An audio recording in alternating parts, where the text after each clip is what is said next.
Thanks for those kind words of introduction, and particularly grateful for becoming a doctor. My academic credentials are somewhat patchy otherwise, but if I'm a doctor in India, I'm even more pleased with coming to India now and then. Somebody wanted me to say something about 5 norms for cyberspace, and let me say 5 things that I think are important to understand when it comes to cyberspace and what we are discussing. The first is perhaps obvious to you, and not least after the discussions that we've had here today, and that is that we ain't seen nothing yet. Very many people might be overwhelmed by the pace of change and the pace of technological development, but I would argue this is just the faint beginning of what we are heading into. I think I said it last year here as well. I'm going to repeat it because I think it's important. When you hear about the 4th industrial revolution, that's not the key thing. What we are seeing is the last phase of the industrial age and the first faint phase of the digital age. And that is going to reshape our history and our society as profoundly as the Industrial Revolution did over a course of a couple of centuries. Figures, we can use different figures to illustrate where we are heading. My favorite figure is that within 5 years, on present trends, we will have 95% of the population of the world covered by mobile broadband with a capacity better or equal to what we have in Europe today. 95% of the population of the world will be covered. That doesn't necessarily mean that 95% of the population of the world will immediately be connected. But I would argue that a very, very high percentage of the young population of the world will be connected. That could be in a village in Senegal, or in the city of Kiruna in Sweden, or in the remote valleys of Afghanistan. It's not going to make that much of a difference, because young people all over the world will give priority to connectivity, and they will have the possibility of having it. Add to that, of course, that we are in the beginning of all of these other things that we've been hearing briefly about during the day. Artificial intelligence will start to reshape things. Blockchain is today where the internet was in the late 1980s. So where will we be 5 years, 10 years, 15 years, 20 years from now? We don't know. But it's going to be radically different. You ain't seen nothing yet. Second point, values. The net accordingly is going to be everything. Internet of everything, internet of society, a connected society. So the values, the norms of the internet should be the values and the norms of society. We want to live in free, open, and secure societies. Accordingly, we need to have a free, open, and secure internet. And with our societies, be that India, be that Europe, or be that the US, fundamental for our society is a respect for human rights. I'm saying this because I remember I was at the first of the global cyber conference in London X numbers of years ago. And that was very much dominated by the security concerns, and they've become even more prominent since then. And I argued, yes, security is very important in our societies, but freedom is even more important in our societies. And we need to find the ways of building societies where we have both security and freedom. They are not incompatible, they need to be combined. That means that we should be careful. There should not be undue surveillance. There should not be undue censorship. There should not be undue intrusion into the privacy of individuals. And I'm saying undue, because states also have responsibilities. Some of that is necessary for the security of societies. But then it should be according to clear and transparent laws, under clear and transparent parliamentary supervision, so that the fundamental values of free societies are not endangered by the search for security. I'm saying that because there are other societies and other states and other actors also in the global debate that puts these priorities somewhat differently, and we should be aware of that. Third point on the security of the net, we are the security of the net. We are all part of the global net. And if you look at some of the intrusions, some of the problems that we've had lately in the world, in terms of what's been happening and security breaches and what that, it is amazing how naive a lot of people are when they are on the net. These famous things that we've seen in the United States, they were not particularly advanced intrusions. They were fairly simplistic things because people were not making the most simple precautions concerning their security and their behavior on the net. So a fundamental thing is that we should all know that in this ever more connected world of ours, we need to be responsible global citizens, each one of us, on our smartphone, on our laptop, in our behavior, so that not our devices, are used without us knowing it for evil or malicious purposes in the way that we have been seeing it. Cyber hygiene is going to be one of the key themes ahead, to educate each one of us, and each one of us educating everyone else on these very basic norms of behavior, of responsibility in the global connected societies. That is fundamental. Then we can discuss all of the other layers of security on top of that. But if we don't have basic cyber hygiene and responsible citizenry in the global connected world, then it's not going to work. Fourth point, which relates to industry, the technological community, and innovators. It's a very fast developing scene.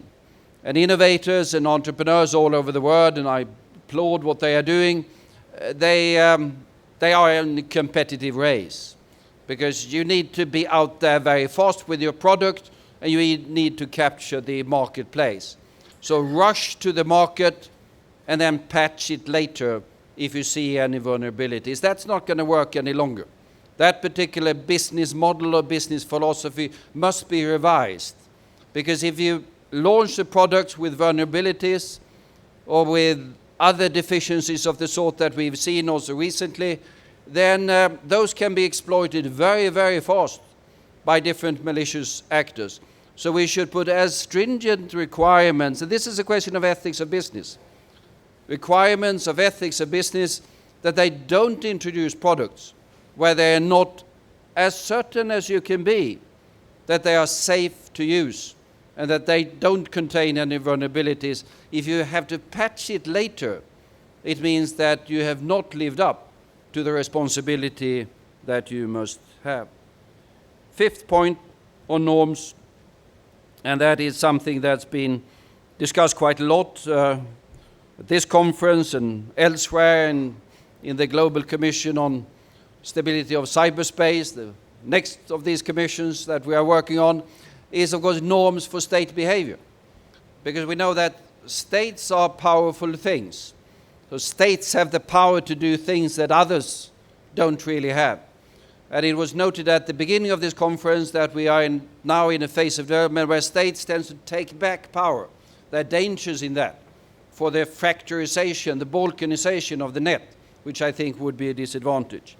But a fundamental point is, of course, that in this world of ours, we don't have, as we have in the realm of nuclear wars and things like that, big states and medium-sized states and superpowers. Every state has the ability to be a superpower in the digital world.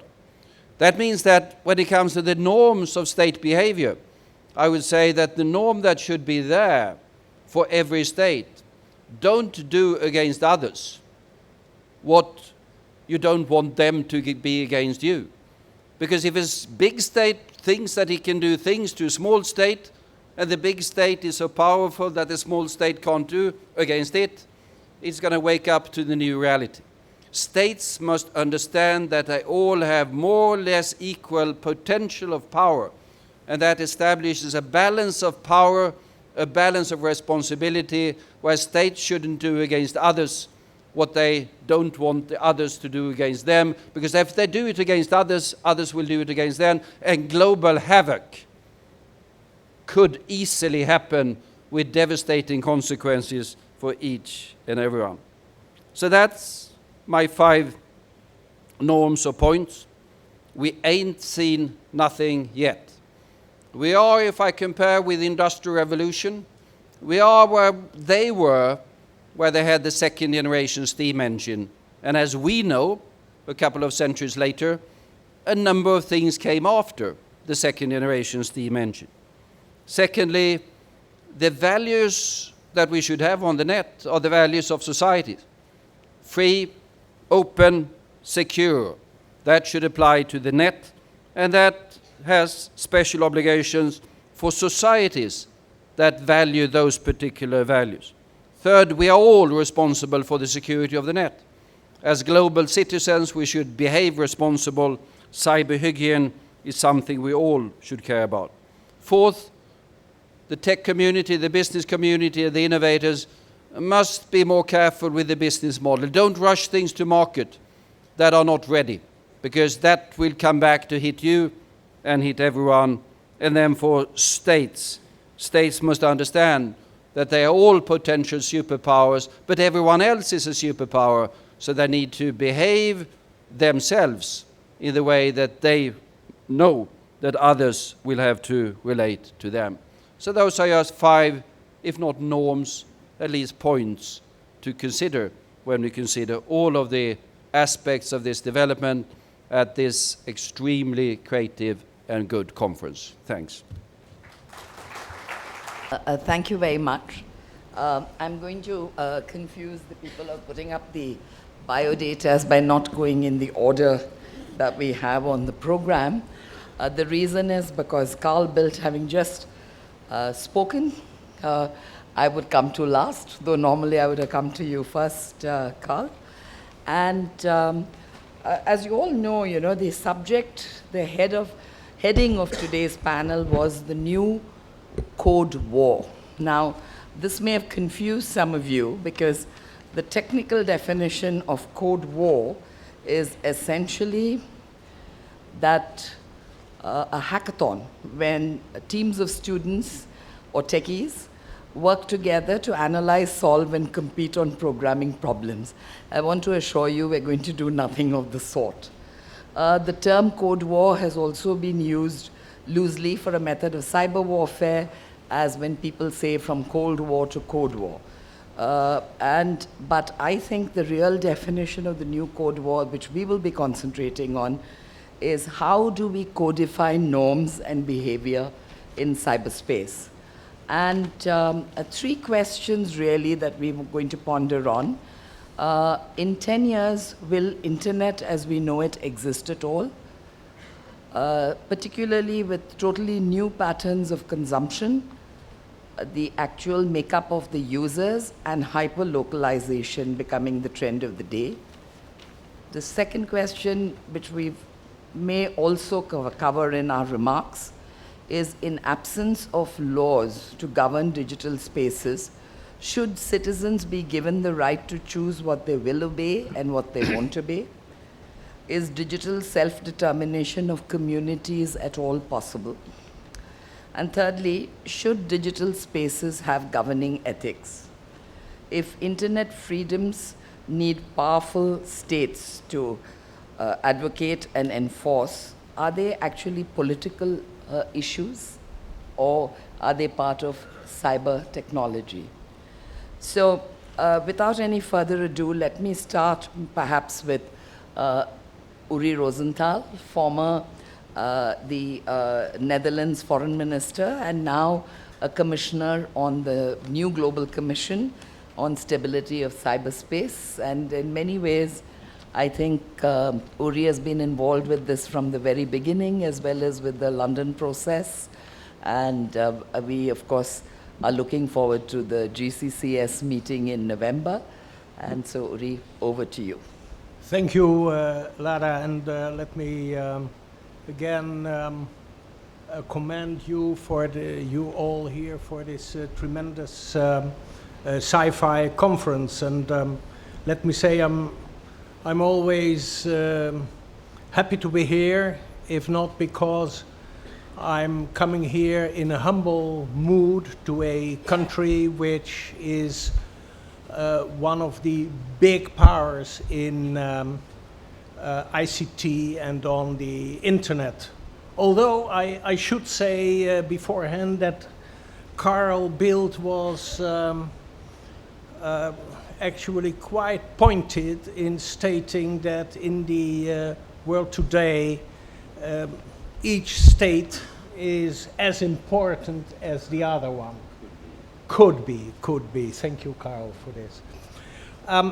Let me say that when I look at the situation we are in today, I would say that the internet is indeed, Latha, in tremendous motion, and I heard the CEO of the Finnish corporation Nokia tell a beautiful narrative, which I will not elaborate on, but which suggested that if we talk about exponential change we would be in today, we are actually, according to him, into a status quo, and that next year we will really see exponential change, and afterwards the more so. So the changes are enormous, and at that, when we take that seriously, we should be very keen on sticking to the idea that the internet creates so many opportunities and possibilities for social growth and economic development. The figures as to internet connected production of and consumption of goods and services as a part and parcel of global trade, the percentages are going up exponentially. A few years ago it was said that 20% of the growth of global trade would be internet connected one way or the other. Today we already talk 35 to 40%. In that situation, of course, when the internet is in motion and on the move, we see competing narratives, and the internet will have to adapt to it and to evolve. And the opportunities are mostly positive and promising, but of course there is a downside to that. And that is about security and infringements and assaults and attacks and firewalls and hindrances to the to access to the internet. And a number of countries, Latha, is already leaning towards the option to acquire a more shielded and controlled internet. And the wording of the splinternet is also a real and undesirable phenomenon. Sealing off the internet, I would say, and I would strongly underscore that, is bad. And if powerful leaders in the world can't resist the temptation to say that the internet is theirs, even one political leader in the world was saying literally, the internet is mine, I would say that is a wrong proposition. For the Dutch, it is a sort of standard practice today in policy to talk the 3 Ds. We talk development first and foremost. And when we talk development in the sphere of internet and ICT, we talk heavily, of course, about capacity building throughout the world.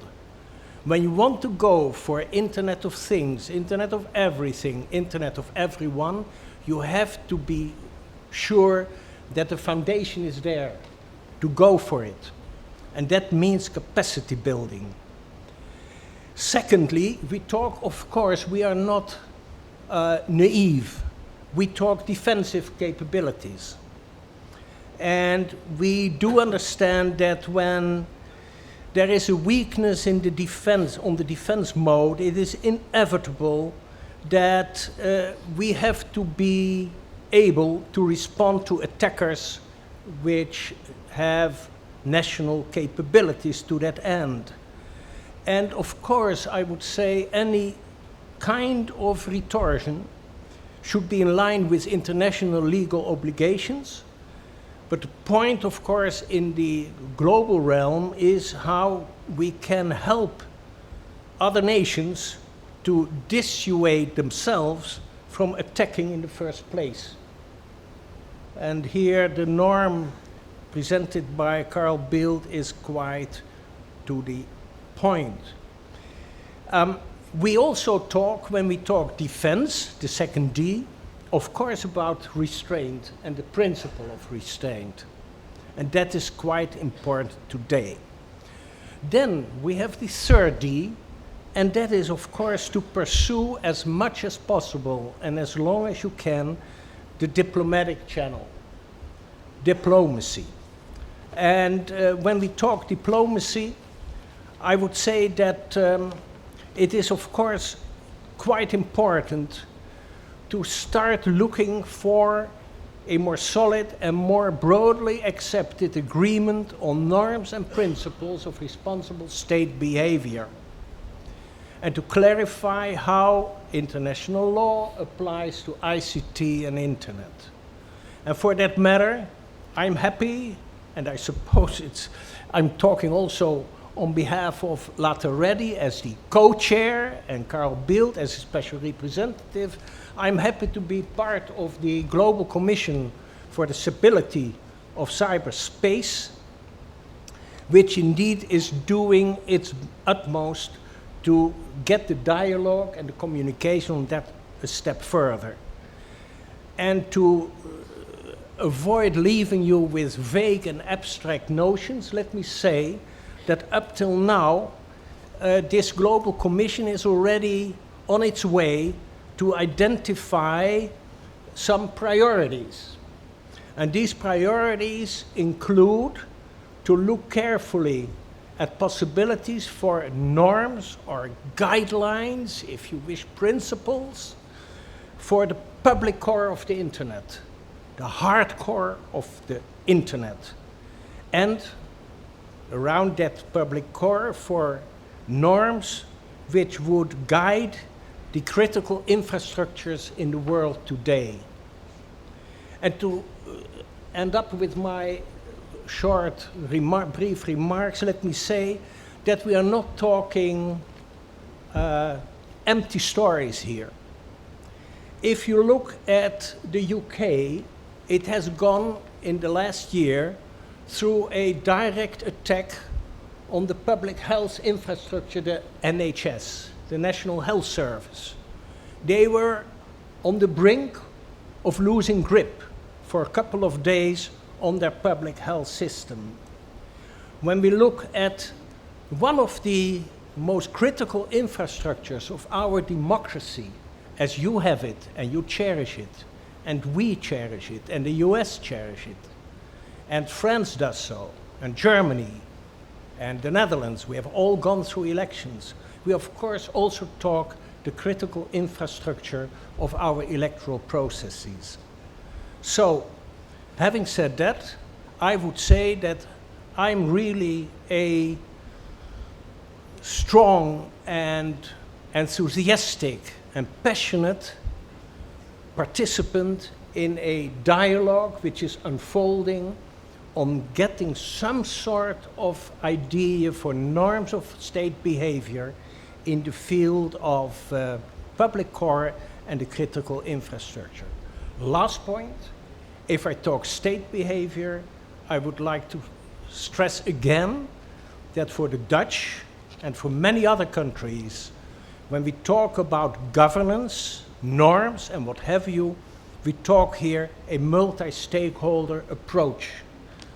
I leave it up to you to love or not love the notion of a multi-stakeholder model. I prefer an approach because I don't want to be ideological about it, but it is completely certain that when we want to get to these sort of norms, we have to collaborate between states, governments, private sector, not only the big ones, but also startups and what have you, the NGOs, the academic community, the technical community, and if it could be like that, also the end users of the internet. Thank you.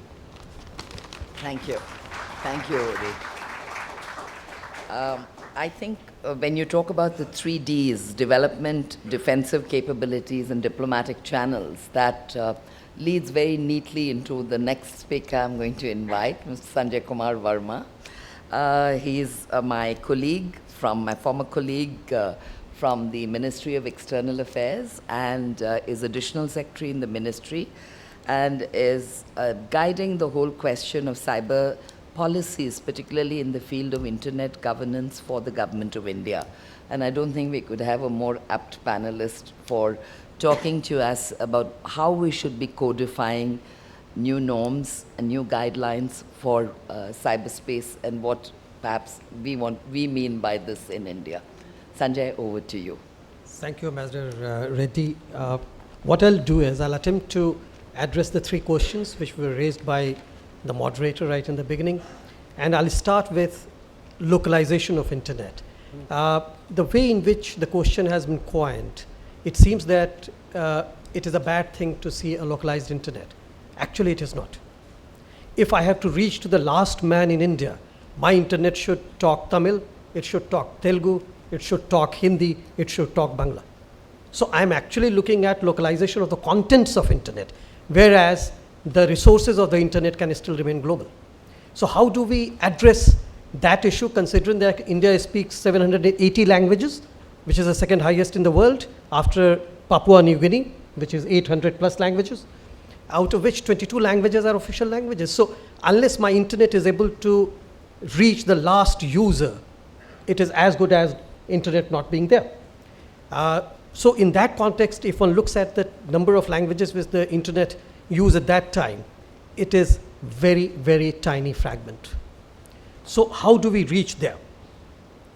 And therefore, what I would suggest is that those countries which have larger need of localized internets, where while using the global resources of internet, should also be heard.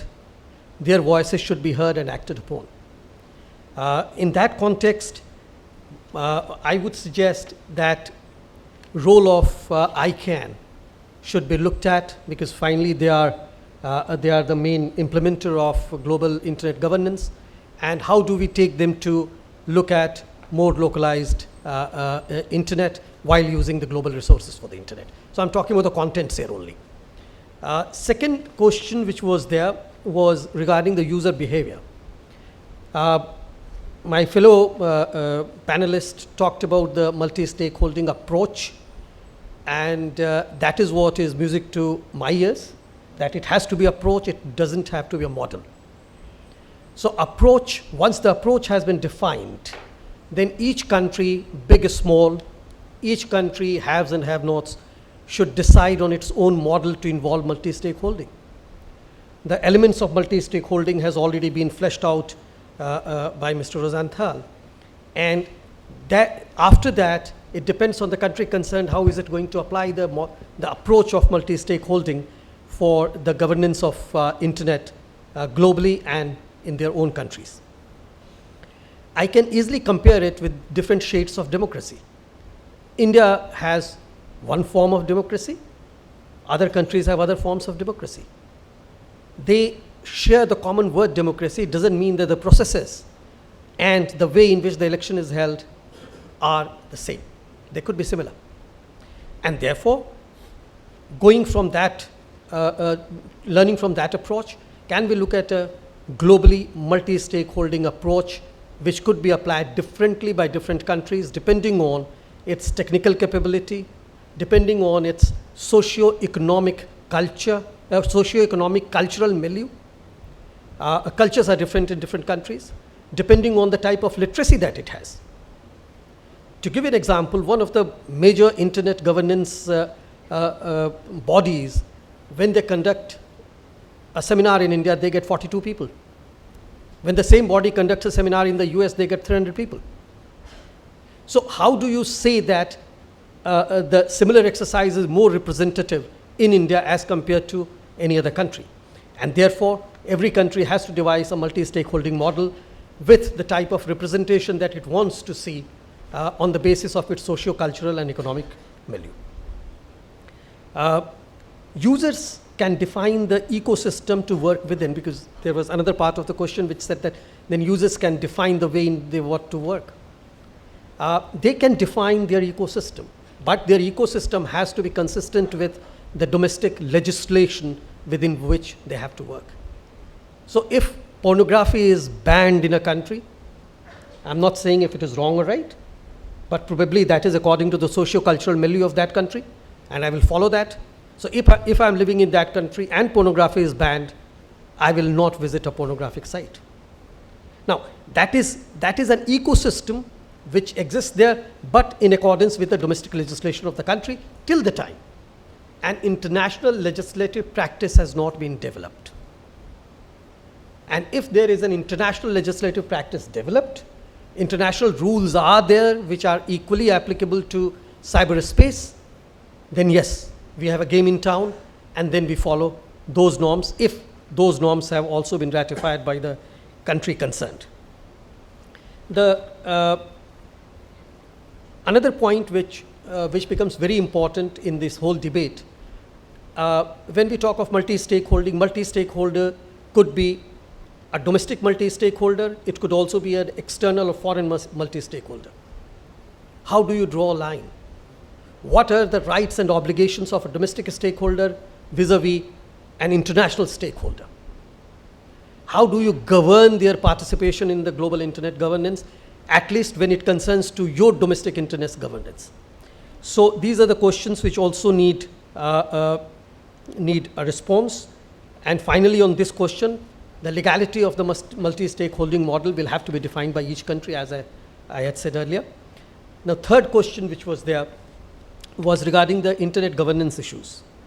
We have our reservations, and here I am speaking for India.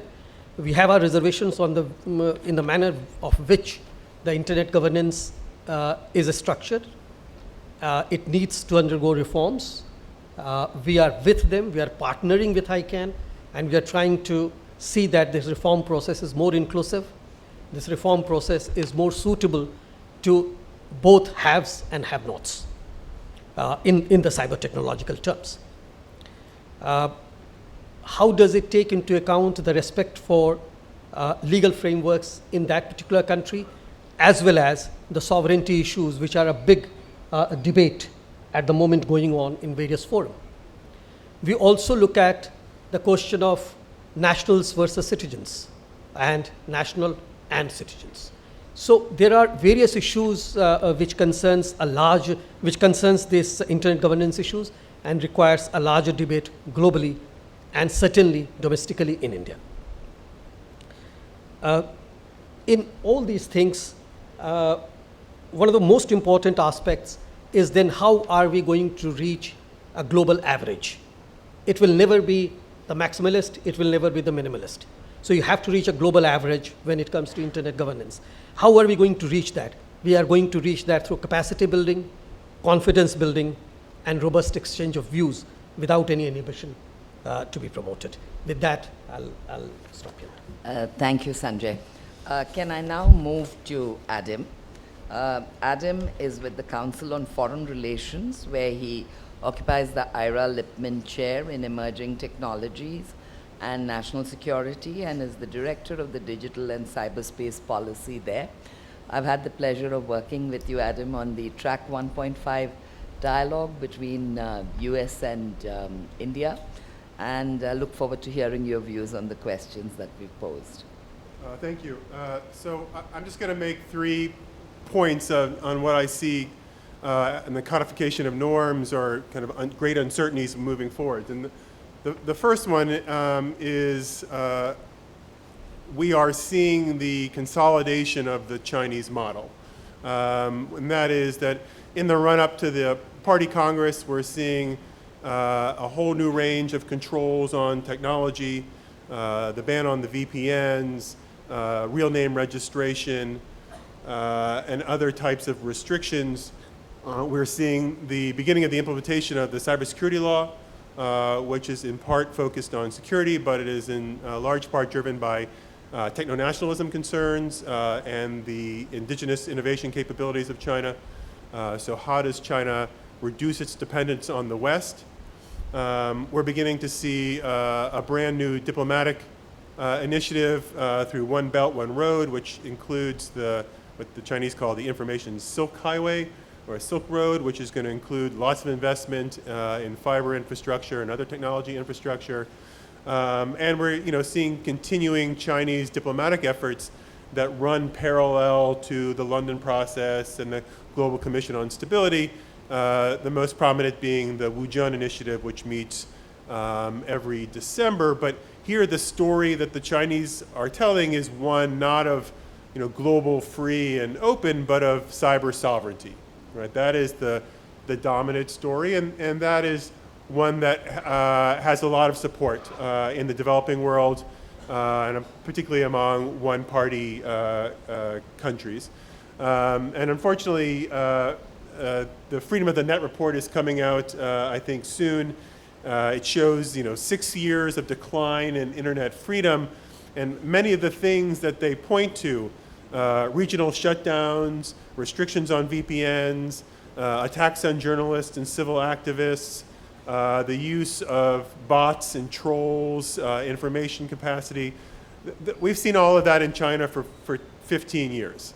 So while I agree with Carl that every state in the virtual realm has more power than it would necessarily in the real world, China may be one of the most important countries, if not the most important country, shaping the future in this space. And it seems to be winning. A lot of its norms seem to be taking place.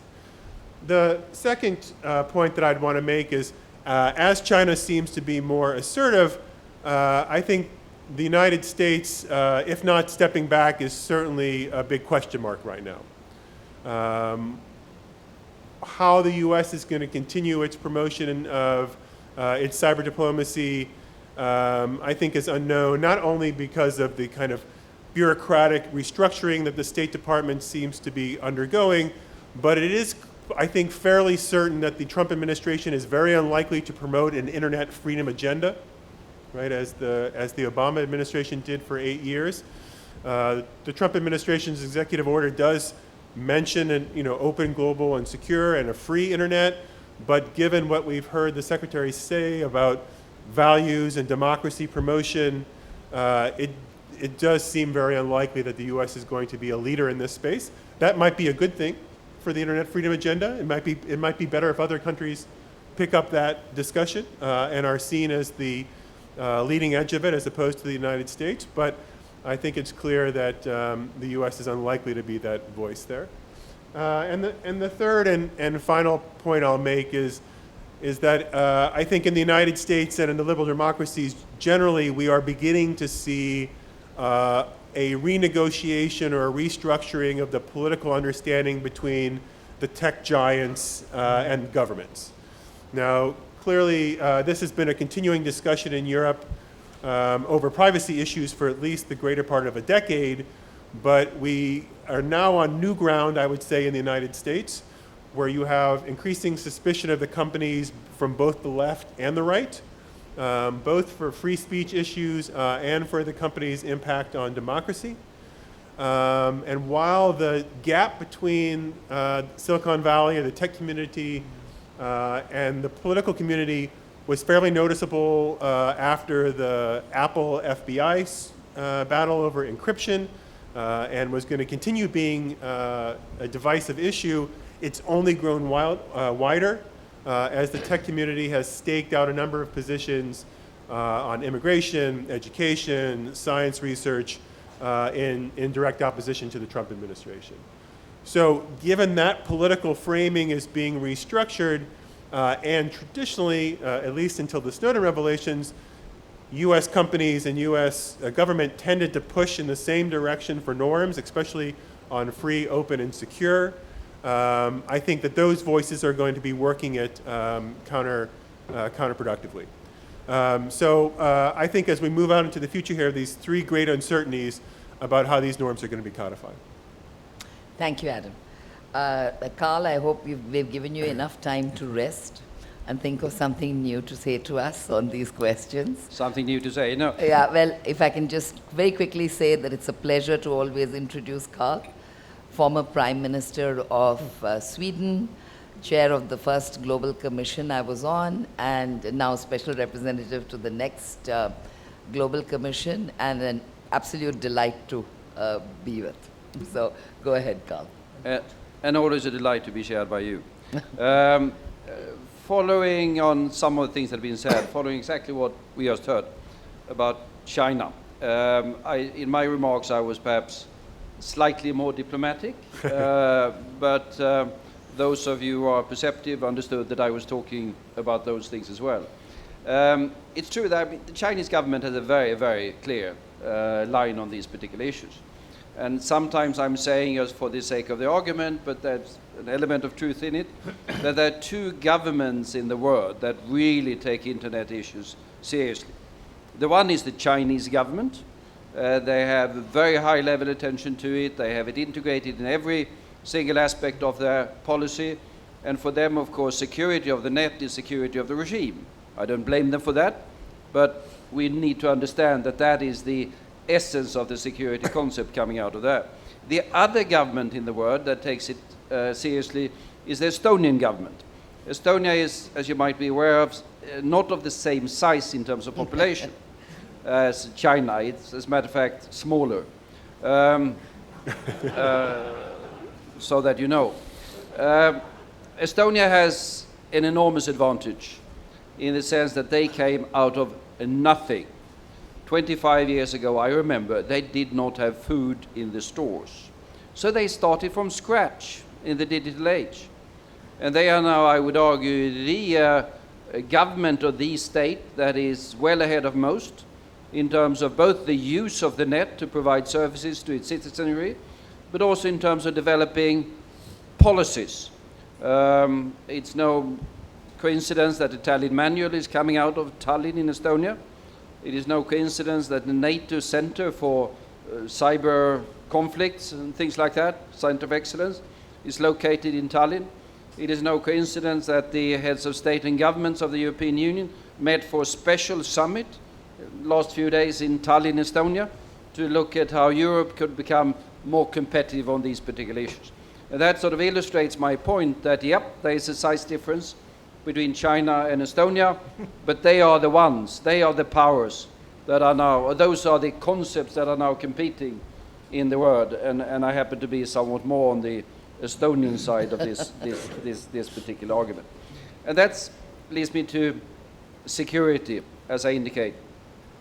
Cybersecurity, yeah, security of the net, fine, but security for what? And I would argue it's important to have it security for the citizens. That is the key. It's the security of the citizens that should be the concern, not necessarily the security of a particular system. And that, of course, leads to certain policy conclusions when you have that particular approach. Free, open, secure societies, free, open, and secure net. Aspects of this are, of course, somewhat complicated. We discussed different value systems. I mean, there are different laws on, say, pornography in different countries. There are different cultural sensibilities. I'm coming from a country, Sweden, where we have an extremely strong tradition of freedom of speech. So practically nothing is forbidden in Sweden. We had a very difficult debate some years ago on child pornography. I mean, pornography, bad or good, but child pornography, bad, bad, bad. Should we ban it? No, we didn't do that, formally speaking. But since the moral norm in society is so strong, we have set up sort of indirect and informal systems that takes it off the net without being banned. And I would say that different societies where different norm systems, although I think child pornography probably unites the world, I would hope, can develop those systems, but I would be very reluctant to endorse too much of formal bans on freedom of information and freedom of political opinions and whatever on the net. Privacy is, of course, a key issue. And here there are also different aspects in different societies. We see that in the transatlantic realm, we have clearly different privacy, I wouldn't say concerns, but different priorities and different views about privacy between the different parts of the Atlantic world. And we've now been able to sort out an arrangement called Privacy Shield so that companies can transfer personal data. We're going to have a huge new privacy legislation coming in force in Europe, GDPR, in May, which is extremely stringent. And that is going to have its effect also on our sort of global relationships when it comes to privacy and transfer of personal data. But then there's non-personal data. And that is the oil of the global economy. Data is the raw material of the future, and data transfer, digital value chain was going to drive the global economy. And here it's important that in much the same way, we've got a discussion inside the European Union at the moment whether we should have a fifth freedom. We talk about the free flow of capital, of individuals, of ideas and information and services, whether we should have the fifth freedom, the free flow of data. Whether that will be possible or not, from a legal point of view, I don't know. But I mean, morally, politically, we want it. We want it across the world, if possible. And if we can enshrine that the one way or the other, in trade agreements or whatever. There was an element in TPP, sadly gone. I think that would be extremely important. And here I think it's important also that countries come together. Final point, just related to one of the important panels that we had previously on code wars and warfare and offensive and defensive. Just make that point. I think there's much too loose talk in much too many countries about acquiring offensive cyber capabilities. It is dangerous, dangerous, dangerous territory, because every country is more vulnerable than they themselves are aware of. So if you start to play around with offensive capabilities, you might be hit much harder than you are aware of. Stay away from that. And when one discusses warfare, some people make the comparison with conventional warfare or nuclear warfare. I would say this is biological warfare. If you start it, you don't know where you end up. And you might acquire the sickness yourself. Stay away from it. Concentrate on the defensive aspects. That's going to be demanding enough in the years ahead. Thank you, Carl. You've certainly given us a lot to think about. I'm going to get into one particular issue which I didn't think got covered, which of the questions that were asked. And the question was, should digital spaces have governing ethics? And I personally would like to express the opinion that they should. Apologies to those who have heard this before, because I have used this example in previous discussions. But I want to talk about a case where technology was used totally without ethics. And I think that's a very dangerous precedent, whether in cyberspace technology or any other technology.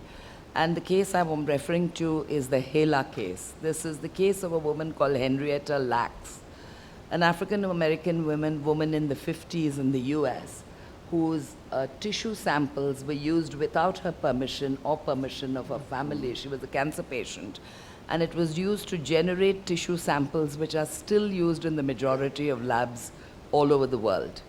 And many, many doctors, researchers, scientists made enormous leaps in understanding the nature of certain diseases like cancer, and were awarded many awards. But Henrietta Lacks's own rights were violated, and it took 60 years for the US courts to recognize that there had been an ethical violation of the rights of the patient and the rights of her family, and all the family wanted was an apology.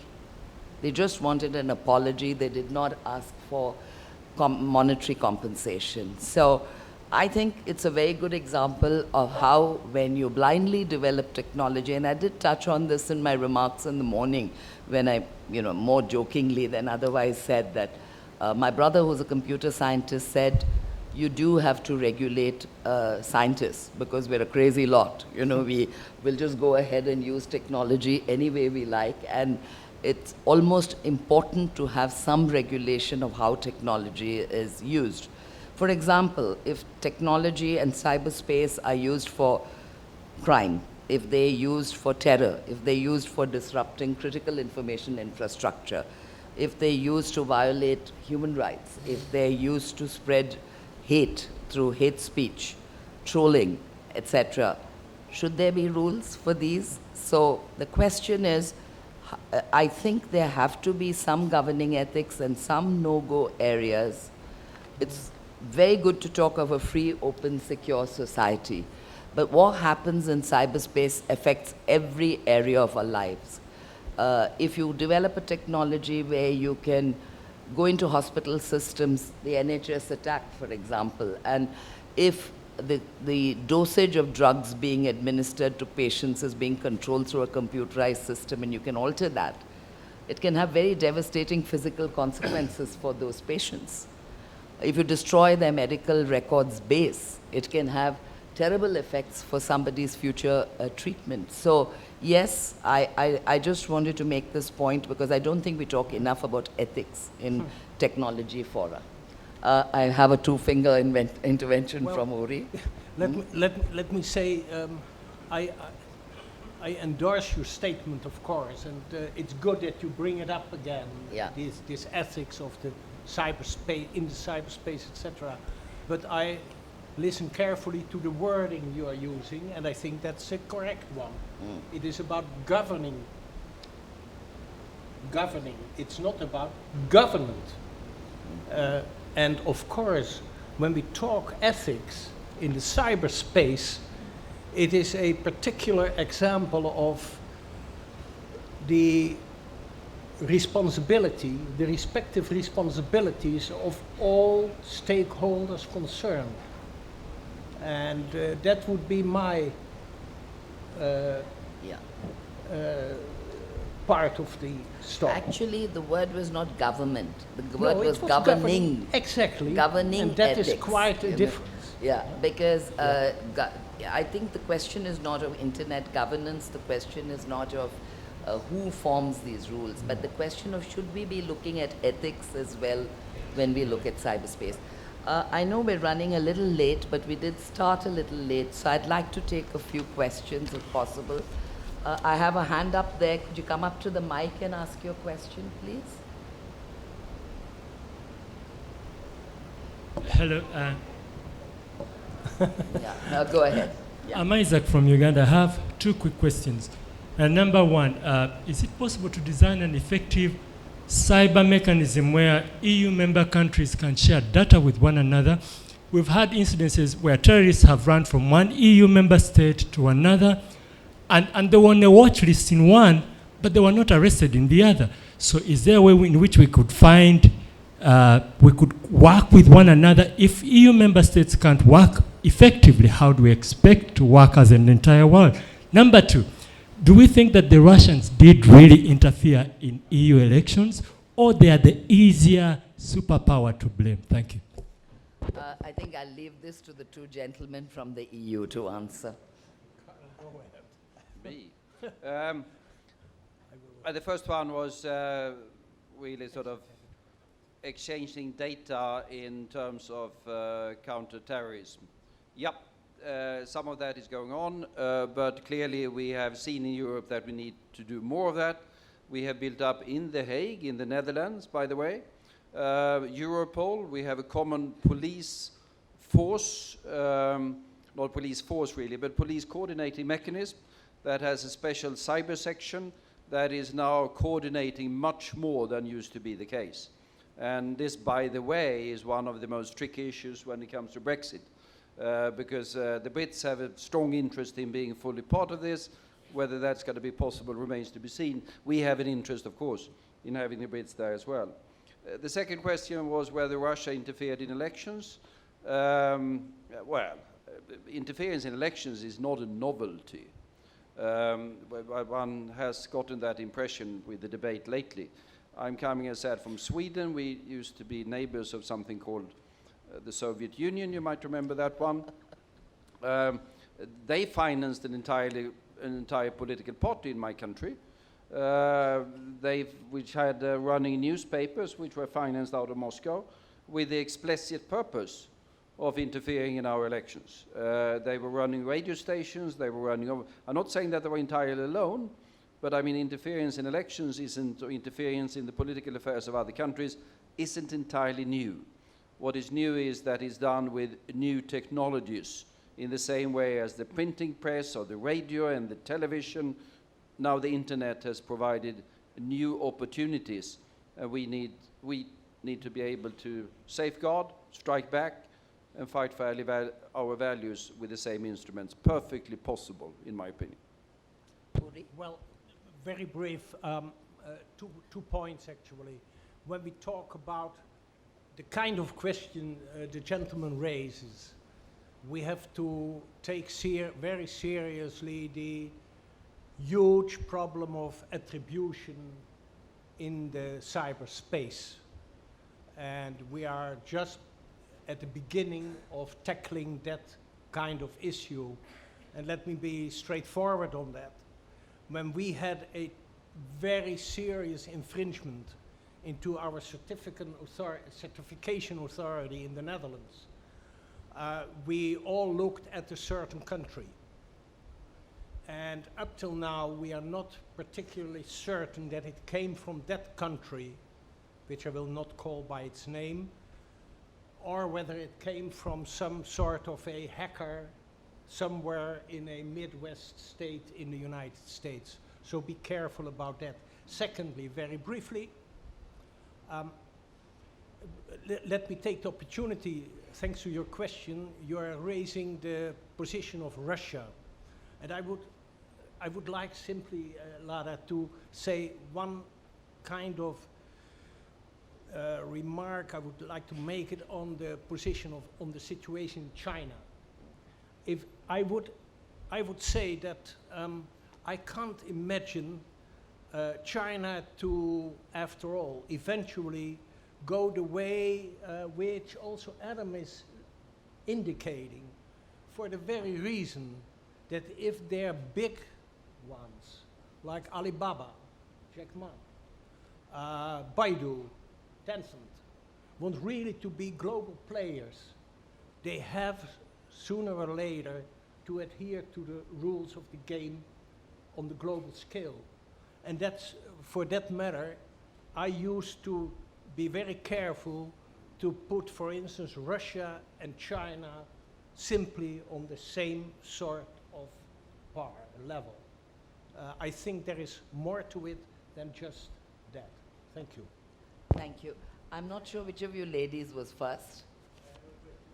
Thank you. I'm Ineke Buskens. I'm a cultural anthropologist living in the global south. Can you talk into the mic, please? Louder. Okay, I am Ineke Buskens. I'm a cultural anthropologist trained in Leiden, the Netherlands, but I've lived in the global south since I came of age, and that's where I work. And of course, your standpoints are very dear to me. I'm a child of Erasmus, the Enlightenment and all that. But I have 3 points to your joint presentations. The one is, I do not think that aspiring to have global cyberspace the same, following the same values as offline space will do. What about adding justice? What about adding care to the mix? Because for all practical purposes, a lot of the terrorism that is now seen, perpetrated by jihadists on the internet is a direct cause of geopolitical interference in Arabic countries by the US and NATO, which was not justified at all, according to some thinkers. That's point one. The second point is that I think, from my own experience, that multi-stakeholder processes are highly overrated. Because what about the ones that don't have a voice, or that are learning to have a voice? That's one thing. And the other thing is, What about the future? How do you give the future a voice? How do you give children a voice? How do you give the earth a voice? The fact that global capitalism has not given the earth a voice, we are seeing now the results of, right? That's point 2. Point 3 is that I understand that coming from liberal democracies as you are, you don't really appreciate that countries like Russia and China actually come from a different definition of what the public good is and what the responsibility of a government is. I understand from liberal democracies that they think if they keep the space free, it's enough for everybody to aspire to a good life. On the contrary, countries such as Russia and China feel that they have to also protect the public space, so that within that public space for which a government has a responsibility, citizens can aspire to the good life. I'm not saying one is better than the other. I'm just saying look at the results. China has elevated a lot of its people out of poverty in a very short amount of time. It's quite an accomplishment. So instead of kind of portraying them as, you know, they have to live up to what we have accomplished, what about turning around and say, what can we learn from Russia? What can we learn from China? Thank you. I think this was more of a comment, but if anybody would like to respond, you're welcome to do so. No, I've heard, I obviously disagree with a lot, but that makes the debate more lively. You said that terrorism is caused by the sort of interference of the Western world in certain... I mean, terrorism with different roots in different cases. We've have a lot of experience with terrorism in Europe. We have had IRA, we have the ETA, we've got the Baader-Meinhof in Germany, we got the Red Army Brigades in Italy. Specific cases in specific, you can't say it's the fault of global capitalism or whatever. And I would argue that a lot of what we see of the turmoil in the Muslim world is turmoil in the Muslim world of a rather fundamental nature. Secondly, yep, I mean, we can learn. Let me say that there's very little that I think we can learn in terms of human rights from Russia. I haven't seen anything that we can learn. I see personal friends of mine arrested these very days because they wanted to have demonstrations because there's an election coming up. So I'm not going to say that we can learn, and we can't unfortunately, learn very much in terms of social or economic development either, except the value of high oil prices, which I'm against. And I'll just say, I don't think anyone can deny the miracle of Chinese economic growth, but I don't know exactly what you mean by protecting public space. The Chinese constitution says that they have free speech, that they have the right of groups gathering. The people that are pushing in the debate in China now are all Chinese citizens, Chinese lawyers, Chinese feminists. Liu Xiaobo, who was basically denied medical care until he died. So I don't know, this is not a question, I think, of liberal democracies telling China what it should do. These are Chinese citizens that are arguing for the rights that are supposedly granted to them under the Constitution, and they're promoting and driving that forward. Well, and let me follow up on what Adam is indicating. For many countries, it's not just that their own constitution is saying something, but it's also the very fact that they have agreed upon and ratified international treaties to that end. And that is also my response usually to people who start talking about the right of a country per se, sovereign state, to behave according to their own wishes. They always have also to adhere to the international treaties they have ratified themselves. You know, so there is more to it. And I would for the rest simply say that I agree with Carl and with Adam that we have to take things into, not only into the historical perspective, but also have to, well, simply do what we call in international law pacta servanda. When you have agreed upon something with each other, you have to adhere to it. Simple. I think that these are issues on which perhaps we'll have to agree to disagree, because there are obviously going to be different points of view on this. Sanjay, would you like to add anything on this point? Ambassador, basically, had I been here in my personal capacity as everyone else, I would have spoken more about it. Yeah. But at the moment, I'll just stop at it that each country is a sovereign power. I completely agree with Mr. Rosenthal that if a country has signed an agreement and ratified it, it should adhere by it. But then countries are free to regulate themselves. Yeah. I think you, and do we have someone there? No, there's someone already at the mic, I believe, who's waiting. Yeah. First you, then I think we may have to wind it up after that. I'm sorry. Go ahead. Thank you, Latha ji. My name is Adya Shukla, and I'm at MIT Computer Science and AI Lab. I have been working on cyber norms for the last 7 years. It's a comment, it's a suggestion, because it falls in the arena of cyber norms as well as ethics. And particularly, one area where I personally think governments are failing their citizens big time. You know, if you have a sharp knife, you will not give it to a child. And in cyberspace, governments are talking about digital revolution, digital inclusion, digital empowerment. But we are doing little in terms of training our users and citizens in terms of very basic, how could they protect themselves? You know, governments, if cybercrime happens, you can take an action post-crime.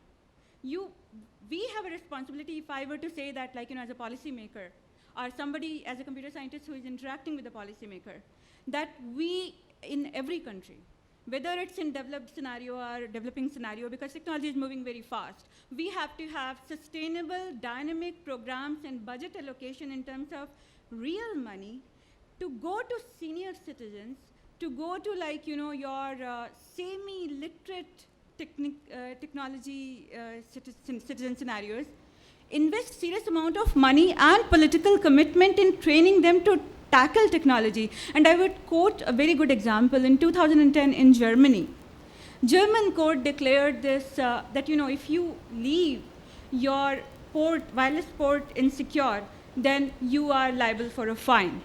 We have to make our citizens aware of their responsibilities. In most of the constitutions, you do not give rights without obligations. And in cyberspace, we should think about obligations of citizens, making them empowered so that they can deliver their obligations, and only governments can do that. That should be a norm, informal or formal norm. Otherwise, you know, you cannot secure huge population of the world just by taking actions at policy level.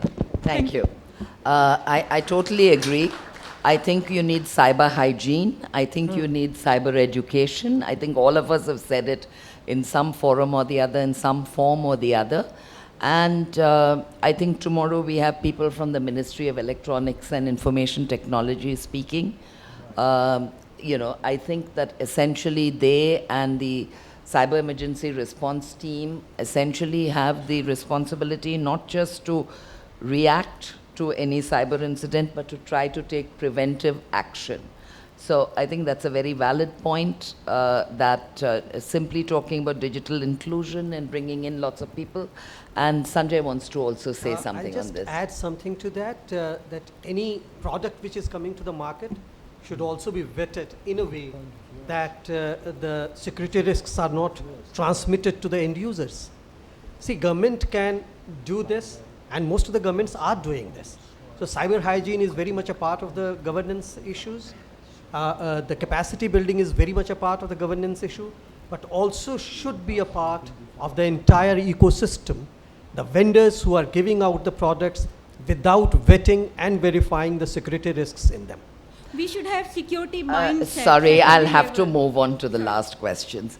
The gentleman at the mic, please. The one behind you, sorry. Please sit down. Thank you. My name's Stuart Brown, and I'm from the UK Foreign and Commonwealth Office. The UK very much agrees with the vision of a free, open, and secure cyberspace that a number of our panelists discussed. But think as we saw from Adam's presentation and also one of the previous questioners over there, that vision is not necessarily communicating globally at the moment. I'm sorry, I can't hear you. Could you talk into the mic? Does that work better? Sorry. Yeah. Stuart Brown from the UK Foreign and Commonwealth Office, saying the UK very much agrees with that vision of a free, open and secure cyberspace. But as we heard from Adam's presentation and one of the previous questioners over there, that vision is not necessarily resonating internationally. Delighted that India is going to be hosting the Global Conference on Cyberspace next month, and free, open and secure has been the central tenet of that process. So it's really great that that's a platform we can use to promote that wider. But I think my question to the panel is, how can we actually sort of shift our narrative in a way to make free, open and secure resonate globally beyond liberal democracies? Any takers?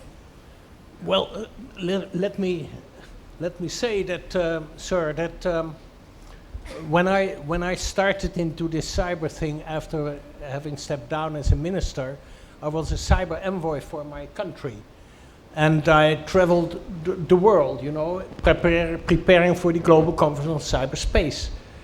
And then we were continuously talking about how we could get as many countries on board as possible. That's actually the question at hand.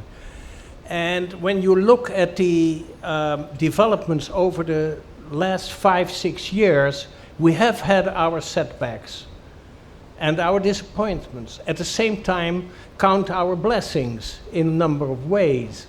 And then we talk about what is called in the fashionable research mode, the swing states, the transitional states.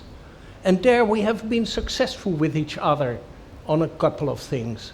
And for the rest, it is, as the French call it, frapper toujours, not giving up, always making our strenuous efforts to get as many countries on board, also from their own self-understood national and institutional interests, on this notion that an open and free internet is the best guarantee for having a secure internet and having social growth and economic development. That would be my position, sir. Thank you. No, and I would very much agree with Uri's basic approach. I mean, I agree with sort of the problem that is there, but I think nations that want to develop their societies, their economies to the benefit of their citizens, will see that that requires that they are connected to the rest of the world. And the more they try to limit and control their connectivity, the more clear is the economic price that they have to pay for it. I mean, to take the most extreme example, North Korea, in the news lately. North Korea tried to ban mobile telephones for a long time. It was absolutely forbidden. They didn't have anything of the sort. Well, what happened was, of course, that even in a society like North Korea, people started to smuggle in mobile phones and get close to the Chinese border or to the demilitarized zone to pick up the connectivity to South Korea or to China. And eventually, even the North Korean regime had to allow very limited connectivity. Is nothing to write home about, to put it mildly. But the fact that even they are under pressure from the need to develop their societies makes me optimistic about the future.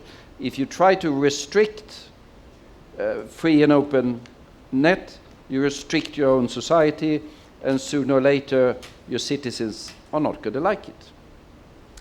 I think this gentleman has been waiting for a long time, so though we're completely out of time, may I ask you to make a very brief question, not a comment or a statement, please. No. Yeah. Can I have a mic, please? The mic's in front of you. Okay.